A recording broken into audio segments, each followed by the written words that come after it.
এই হলো deadline communications private limited. আপনারা দেখছেন এক্সপ্রেস নিউজ, খবর নেয়, খবর দেয়।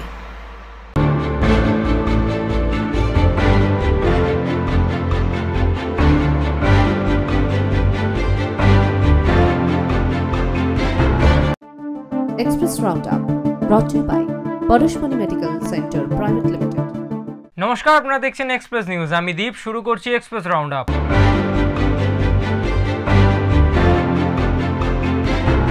আম পাড়তে গিয়ে গাছ থেকে পড়ে মৃত্যু হয়েছে এক বৃদ্ধের। ঘটনাটি ঘটেছে কল্যাণী পৌরসভার ৩ নম্বর ওয়ার্ডের ঘোষপাড়ায়। মৃত ব্যক্তির নাম বীরেন আকবর। শুক্রবার সকালে বীরেন আকবর কাজের জন্য বাড়ি থেকে বেরিয়েছিলেন। কল্যাণীর একটি বাড়িতে বাগানের কাজ করার সময় তিনি আম পাড়তে আম গাছে ওঠেন। হঠাৎই গাছ থেকে পড়ে গুরুতর আহত হন তিনি। দ্রুত তাকে কল্যাণী জওহরলাল নেহেরু হাসপাতালে নিয়ে যাওয়া হলে কর্তব্যরত চিকিৎসকেরা তাকে মৃত ঘোষণা করেন।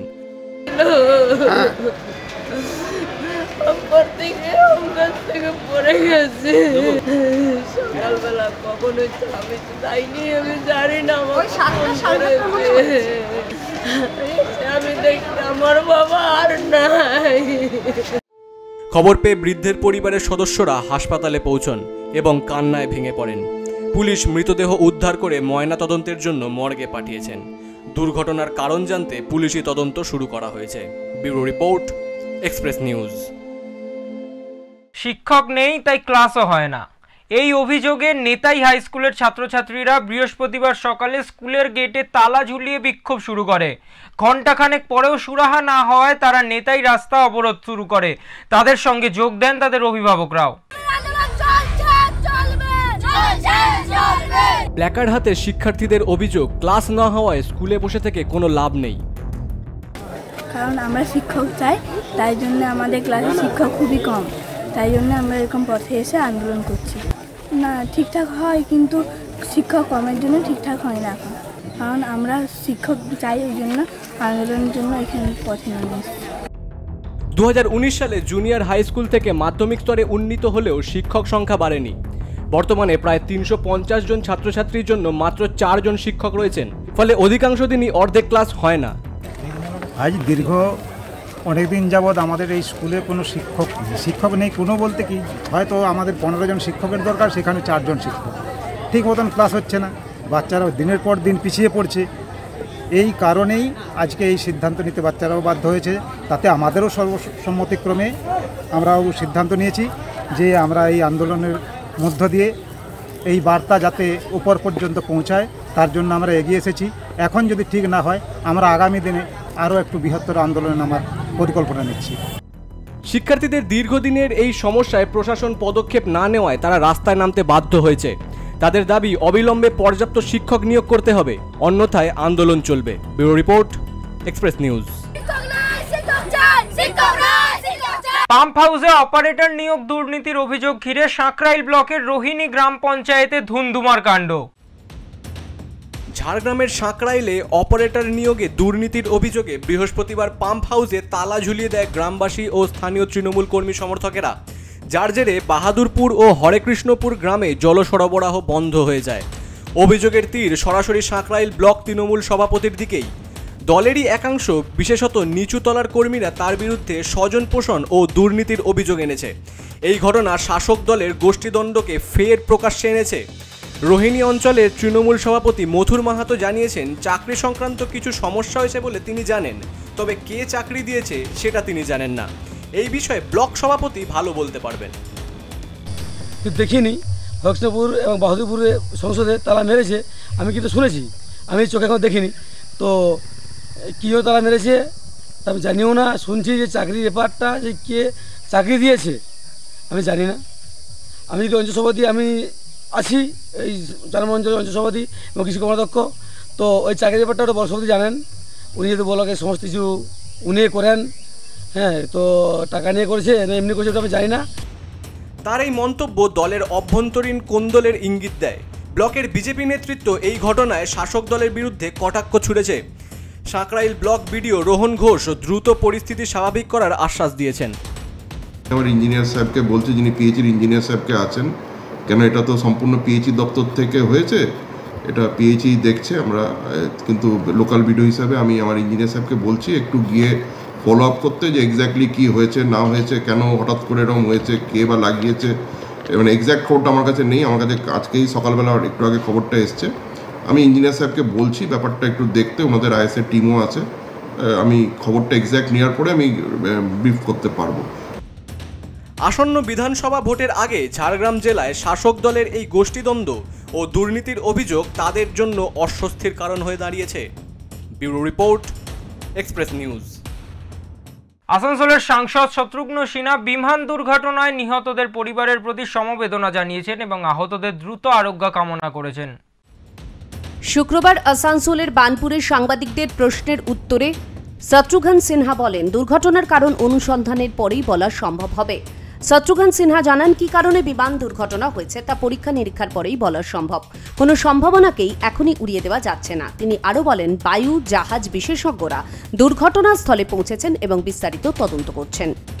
वो लोग बताएंगे और साथ ही साथ शोक संतप्त परिवार के लिए हम अपनी संवेदना और सहानुभूति और प्रार्थना अर्पित करते हैं और साथ साथ ये भी कामना करते हैं जो हमारे समाज हमारे परिवार के घायल लोग हैं उनकी जल्द से जल्द रिकवरी हो। পূর্ব বর্ধমানের মেমারি থানার পালসিট এলাকায় এক ভয়াবহ পথ দুর্ঘটনায় রণক্ষেত্রের চেহারা নিল 2 নম্বর জাতীয় সড়ক। একটি কন্টেনার এবং পাথর বোঝাই ডাম্পারের মুখোমুখি সংঘর্ষে গুরুতর আহত হয়েছেন 2 গাড়ির চালক। এই ঘটনায় দীর্ঘক্ষণ জাতীয় সড়কে যান চলাচল বন্ধ থাকে, যার ফলে ব্যাপক যানজটের সৃষ্টি হয়। মেমারি থানার পুলিশ ঘটনাস্থলে পৌঁছে পরিস্থিতি নিয়ন্ত্রণে আনার চেষ্টা করে। স্থানীয় সূত্রে জানা গেছে, কলকাতা থেকে বর্ধমানগামী একটি কন্টেনার গাড়ি হঠাৎই নিয়ন্ত্রণ হারিয়ে জাতীয় সড়কের ডিভাইডার ভেদ করে বর্ধমানমুখী লেনে ঢুকে পড়ে। ঠিক সেই সময় উল্টো দিক থেকে আসা একটি পাথর বোঝাই ডাম্পারের সঙ্গে সেটির সজোরে ধাক্কা লাগে। দুর্গাপুর থেকে কলকাতা রুটে একটা কন্টেনার গাড়ি যায়, ও ড্রাইভার ঘুমিয়ে যেতে হোক বা কোনো তালবাহানাতে ও অফ রুটে চলে আসে বর্ধমান রুটে, দিয়ে এদিক থেকে একটা পাতলো বোঝাই কন্টেনার যায়, ওনাকে গিয়ে ডাইরেক্ট হিট করে দিয়ে দুটো গাড়ি ইনজোর পাল্টি হয় এবং দুটো ড্রাইভার ইনজোর হয়। এখানে লোকাল পাবলিক বা সঙ্গে সঙ্গে পুলিশ প্রশাসন এসে ড্রাইভার দুজনকে বার করে অন্নময় কেমরি হসপিটালে অন্নময়ে পাঠানো হয়েছে। দুর্ঘটনার ফলে 2 গাড়ির চালকই গুরুতর আহত হন। স্থানীয়দের সহায়তায় দ্রুত তাদের উদ্ধার করে বর্ধমান অনাময় হাসপাতালে পাঠানো হয়েছে। মেমারি থানার পুলিশ দ্রুত ঘটনাস্থলে পৌঁছে দুমড়ে মুচড়ে যাওয়া গাড়ি দুটিকে সরানোর কাজ শুরু করেছে এবং যান চলাচল স্বাভাবিক করার চেষ্টা চালাচ্ছে। Bureau report, Express news. Express round আপে নিয়ে নেব একটা ছোট্ট বিরতি, ফিরে আসছি বিরতির পর।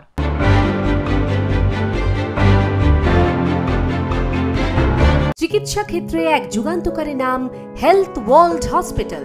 অত্যাধুনিক চিকিৎসা পদ্ধতি, অভিজ্ঞ ও স্বনামধন্য ডাক্তারদের সুপরামর্শ, এক ছাদের তলায় সব রকম টেস্টের ব্যবস্থা সম্পন্ন হেলথ ওয়ার্ল্ড হসপিটাল মানেই স্বাস্থ্যক্ষেত্রে এক ধাপ এগিয়ে যাওয়া। আমাদের ঠিকানা সৃষ্টিনগর, কন্যাপুর, আসানসোল, ওয়েস্ট বেঙ্গল 713305।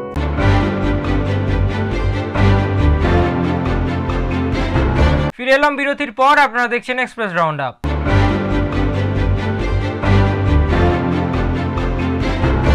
আসানসোল ট্রাফিক মোড়ের কাছে একটি ফাস্ট ফুড দোকানে ভয়াবহ অগ্নিকাণ্ড। শর্ট সার্কিট থেকেই এই আগুন লেগেছে বলেই প্রাথমিক অনুমান। আসানসোল ট্রাফিক মোড়ের কাছে একটি ফাস্ট ফুড দোকান থেকে ভয়াবহ অগ্নিকাণ্ডের সৃষ্টি হয়। খবর পেয়ে আসানসোল দমকল বিভাগের একাধিক ইঞ্জিন দ্রুত ঘটনাস্থলে পৌঁছয় এবং আগুন নিয়ন্ত্রণে আনার চেষ্টা চালায়। তবে এই মুহূর্তে ক্ষতির পরিমাণ ঠিক কতটা তা এখনও জানা যায়নি এবং হতাহতেরও কোনো খবর পাওয়া যায়নি। ঘটনাস্থলে দক্ষিণ থানার পুলিশও পৌঁছয়। তারা পরিস্থিতি তদারকি করছেন এবং আগুন লাগার কারণ ও ক্ষয়ক্ষতির পরিমাণ নির্ধারণের জন্য তদন্ত শুরু করেছেন। Bureau report, Express News. গোঘাটের মান্দারান পঞ্চায়েতের কাটাগড়িয়া অঙ্গনওয়াড়ি কেন্দ্রে চাঞ্চল্য। সেন্টারের মজুদ চাল পলিথিনে ভরার সময় হাতে নাতে এক অঙ্গনওয়াড়ি কর্মীকে ধরে ফেলেছেন অভিভাবকরা। অঙ্গনওয়াড়ির চাল চুরিকে কেন্দ্র করে উত্তপ্ত গোঘাটের মান্দারমন পঞ্চায়েত এলাকা। অভিযোগ, দীর্ঘদিন ধরেই গোঘাটের মান্দার পঞ্চায়েতের কাঠগড়িয়া অঙ্গনওয়াড়ি কেন্দ্র থেকে চাল, ডাল সহ বিভিন্ন সামগ্রী চুরি করে বাড়িতে নিয়ে যাচ্ছেন ওই কর্মী, যার ফলে শিশুরা পর্যাপ্ত খাবার পাচ্ছেন না বলে অভিযোগ করেছে এলাকার অভিভাবকরা। সেই সঙ্গে রান্নার মানও খারাপ হচ্ছে, এমনটাই দাবি তাদের। তবে এবারে একেবারে হাতে নাতে চাল চুরির দৃশ্য ধরা পড়ল অভিভাবকদের সামনে।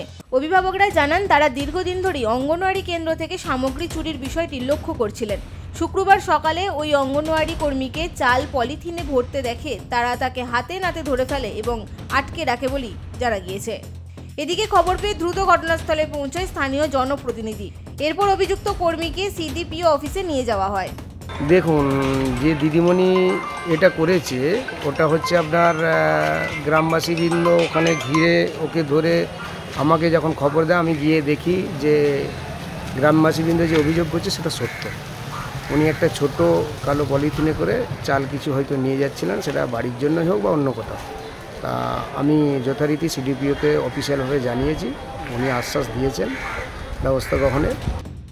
অভিভাবকদের অভিযোগ শুধু চাল ডালই নয়, কেন্দ্র থেকে জ্বালানি পর্যন্ত চুরি করে নিয়ে যাচ্ছেন ওই কর্মী। শিশুদের যে খাবার দেওয়া হয় তার পরিমাণ খুবই কম এবং রান্নার গুণগত মান অত্যন্ত খারাপ। যদিও অভিযুক্ত অঙ্গনওয়াড়ি কর্মী তার বিরুদ্ধে ওটা সমস্ত অভিযোগ অস্বীকার করেছেন। এই ঘটনায় গোটা এলাকায় তীব্র চাঞ্চল্য ছড়িয়েছে। প্রশাসন কী পদক্ষেপ নেয় এখন সেটাই দেখার। Bureau report, Express news. বিধ্বংসী অগ্নিকাণ্ডে ৭৫ বছর বয়সী এক বৃদ্ধা গুরুতরভাবে আহত হয়েছেন। তার বসত বাড়িও সম্পূর্ণ ভস্মীভূত হয়ে গেছে। তাকে কামারপুকুর গ্রামীণ হাসপাতালে ভর্তি করা হয়েছে। হুগলির গোঘাট ২ নম্বর ব্লকের কামারপুকুর গ্রাম পঞ্চায়েতের আনুর গ্রামের কামারপাড়া এলাকায় এক বিধ্বংসী অগ্নিকাণ্ড ঘটে। এক ৭৫ বছর বয়সী বৃদ্ধার বসতবাড়ি পুড়ে সম্পূর্ণ ছাই হয়ে যায়। উমারানী কর্মকার নামে ওই বৃদ্ধা আগুনে গুরুতর আহতও হয়েছেন। স্থানীয় সূত্রে জানা গেছে বৃদ্ধা উমারানী কর্মকার একাই বাড়িতে থাকতেন। শুক্রবার দুপুরে তার বাড়ি থেকে ধোঁয়া বের হতে দেখে স্থানীয়রা দ্রুত ঘটনাস্থলে ছুটে যান। তারা দেখেন দাউ দাউ করে আগুন জ্বলছে এবং বৃদ্ধা ভেতরে আটকা পড়েছেন। স্থানীয়রা তাকে অগ্নিদগ্ধ অবস্থায় উদ্ধার করে হাসপাতালে নিয়ে যান এবং আগুন নেভানোর চেষ্টা করেন। কিলে গোটাতে ধোঁয়া বেরোচ্ছিল, সেটা দেখে পাড়ার লোককে ডাকা হলো। সবাই পাড়ার লোক পার্টির লোক এসে ওইদিকে গেট ভেঙে ঢুকা হলো, জল দেওয়া হলো, আগুন নিমানো হলো। এটাই হয়েছে। কী থেকে আগুন লেগেছে? কী থেকে আগুন লেগেছে বলতে পারবো না। এবার কী থেকে গ্যাস থেকে লেগেছে না আগুন জ্বেলেছে লেগেছে সেটাও বলা যাবে না। কজন ছিল ভিতরে? বাড়িতে একাই থাকে একটা বৃদ্ধ মহিলা বয়স্ক। বাড়ির বাকিটা সব কোথায় থাকে? বাইরে থাকে, মেয়েদের বিয়ে হয়ে গেছে, ছেলে বাইরে থাকে, একটা ছেলে। খবর পেয়ে গোঘাট থানার পুলিশ ও দমকল বাহিনী ঘটনাস্থলে পৌঁছয়। দমকল কর্মীদের চেষ্টায় আগুন নিয়ন্ত্রণে এলেও ততক্ষণে বৃদ্ধার ঘরের সমস্ত আসবাবপত্র পুড়ে ছাই হয়ে যায়। আগুনের কারণ এখনো জানা যায়নি। এই ঘটনায় এলাকায় ব্যাপক চাঞ্চল্য ছড়িয়েছে। পুলিশ ঘটনার তদন্ত শুরু করেছে। Bureau report, Express news. Panchayat থেকে আর্থিক দুর্নীতির দায়ে গ্রেফতার হয়েছেন তৃণমূল নেতা। তৎকালীন তৃণমূল প্রধান এই দুর্নীতির সঙ্গে যুক্ত বলেই দাবি বিজেপির। অন্যদিকে বিজেপিকে পাল্টা আক্রমণ তৎকালীন তৃণমূল প্রধানের। আর এই নিয়েই শুরু হয়েছে রাজনৈতিক তরজা। নদিয়ার শান্তিপুর থানার অন্তর্গত ফুলিয়া টাউনশিপ গ্রাম পঞ্চায়েত এখন বিজেপির দখলে। এর আগে তৃণমূলের যখন গ্রাম পঞ্চায়েত ছিল তখন নাকি বড়সড় আর্থিক দুর্নীতি হয়েছে, এমনই অভিযোগ গেরুয়া শিবিরের। ওই পঞ্চায়েতের যিনি ট্যাক্স সংগ্রহ করেন তার বিরুদ্ধে লক্ষ লক্ষ টাকা আর্থিক দুর্নীতির অভিযোগ উঠেছে। সেই অভিযোগের ভিত্তিতে প্রতীক গুপ্ত নামে ওই অভিযুক্তকে পুলিশ গ্রেফতার করে। জানা যায় অভিযুক্ত প্রতীক গুপ্ত তৃণমূলের বুথ সভাপতি।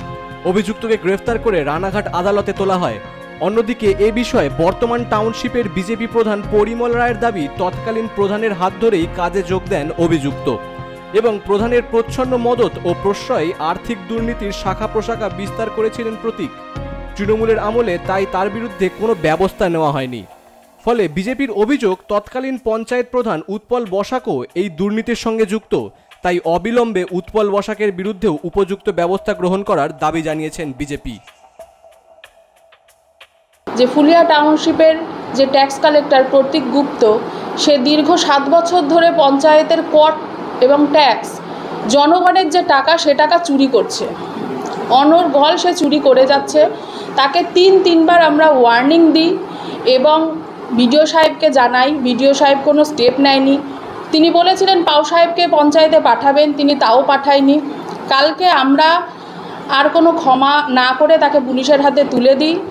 সে এখন পুলিশের হেফাজতে রয়েছে।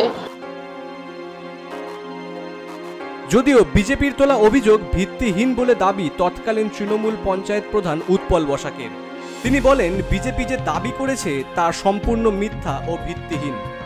বরং বর্তমানে বিজেপির ফুলিয়ায় যে বড় দায়িত্বে রয়েছে তার বাড়িতে ওঠা বসা করে ওই অভিযুক্ত। বিজেপি প্রায় 2.5 বছর ধরে পঞ্চায়েতের দায়িত্বে রয়েছে, তাহলে এতদিন কেন বিষয়টি তারা প্রকাশ্যে আনেননি? তদন্ত করলে সব সামনে আসবে। দেখুন, সবার প্রথমে বলি, যিনি ট্যাক্স কালেক্টর যিনি এখন আছেন প্রতীক গুপ্ত, তিনি আমার আমলে নিয়োগ হয়েছিলেন ঠিকই কথা, কিন্তু তাকে নিয়োগ তো আমি একা করিনি। আমার বোর্ড সম্পূর্ণ অফিস স্টাফ ছিল, সরকারি একটা নিয়ম মেনে তার নিয়োগ হয়েছিল। দ্বিতীয় কথা, আমার বোর্ডের সময় এমন কিছু আমার নজরে আসেনি। আমার যখন আমাদের বোর্ড চলতো তখন ঠিকঠাক করে ট্যাক্স উঠতো, সব ঠিকঠাক করেই চলতো। তা এই মুহূর্তে আমি এই ব্যাপারে আমি আর কিছু বলতে পারবো না। এইভাবে অভিযোগ পাল্টা অভিযোগে উত্তপ্ত ফুলিয়া টাউনশিপ গ্রাম panchayat. Bureau report, Express News. হুগলির চুঁচুড়ার রবীন্দ্র ভবনে অনুষ্ঠিত হলো আবাসন ও নগরোন্নয়ন সম্মেলন। জেলা প্রশাসনের উদ্যোগে আয়োজিত এই সম্মেলন রিয়েল এস্টেট রেগুলেটরি অথরিটির সতর্কীকরণ কর্মসূচির অংশ হিসাবে আবাসন নির্মাণে বিভিন্ন বিধিনিষেধ ও নিয়মাবলী নিয়ে বিশদ আলোচনা করা হয়। সম্মেলনে উপস্থিত ছিলেন রাজ্যের পুর ও নগরোন্নয়ন মন্ত্রী ফিরহাদ হাকিম, মন্ত্রী স্নেহাশিস চক্রবর্তী, মন্ত্রী বেচারাম মান্না, বিধায়ক অসীমা পাত্র, অসিত মজুমদার, অরিন্দম গুইন সহ প্রশাসনের উচ্চপদস্থ কর্মকর্তারা। পঞ্চায়েত, পৌর নিগম এবং জেলা পরিষদের কর্মকর্তাদের কাছে আবাসন নির্মাণের নিয়মকানুন নিয়ে বিস্তারিত আলোচনা করা হয়। পুর ও নগরোন্নয়ন মন্ত্রী ফিরহাদ হাকিম তার বক্তব্যে আবাসন ক্ষেত্রে RERA এর গুরুত্ব তুলে ধরে স্বচ্ছতা ও ক্রেতার সুরক্ষার উপর জোর দেন। ওটা তো আপনি দেখেছেন যে আমরা ওইগুলো সেতুর তলায় যখন আগুন ধরে রান্না হয় বা ওই কি বলে ক্যান্টিন চলে, তখন যে ধোঁয়াটা বেরোয় সেটা সেতুকে নষ্ট করে, তার লাইফটাকে নষ্ট করে দেয়। আর যদি বাই চান্স আগুন লেগে যায় তাহলে ওই যে লোহাগুলো সেতুর মধ্যে যেগুলো আছে সেগুলো এক্সপ্যান্ড করে যায়, সেগুলো এক্সপ্যান্ড করে গেলে তার জোরটা কমে যায়, তাহলে সেতুর লাইফটা একেবারে নষ্ট হয়ে যায়। মন্ত্রী বেচারাম মান্না ও স্নেহাশিস চক্রবর্তী নিয়ম মেনে উন্নয়ন এবং বেআইনি নির্মাণ রুখতে সকলকে সতর্ক করেন। Police commissioner Amit P Javalgi এবং কামনাশিস সেন আবাসন সংক্রান্ত বিরোধ নিষ্পত্তিতে আইনি সহায়তা ও নিরাপত্তা নিশ্চিত করার বিষয়ে গুরুত্ব দেন। বুঝতে পারবেন কি আরবান অ্যাক্টিভিটি এবং কমার্শিয়াল অ্যাক্টিভিটি এখানে অনেক বেড়েছে। শুধু তাই না, উত্তরপাড়া থেকে শুরু করে চুচুড়া অবধি, ব্যান্ডেল অবধি, এগুলো যে ক্লাস্টার্সগুলো আছে এখানে জনসংখ্যা অনেক বেড়েছে। এটা আমি বলবো ওয়েস্ট বেঙ্গল গভর্নমেন্টের একটা ফোরসাইট, যেখানে আরবান এরিয়া আছে ওখানে ভালো পুলিশিং দরকার আছে। সম্মেলনে বিধায়ক অসিত মজুমদার আবাসন বিষয়ে কিছু গুরুত্বপূর্ণ প্রশ্ন উত্থাপন করেন, যার উত্তর দেন সূর্যকুমার জানা এবং বিশ্বজিৎ ঘোষ। এই উদ্যোগ আবাসন ক্ষেত্রে আরও স্বচ্ছতা ও জবাবদিহিতা নিশ্চিত করবে বলে আশা করা যায়। Bureau report, Express news. Express round up আজকের মতো এই পর্যন্তই। চোখ রাখুন এক্সপ্রেস নিউজের পর্দায়। এক্সপ্রেস নিউজ, খবর নেয়, খবর দেয়।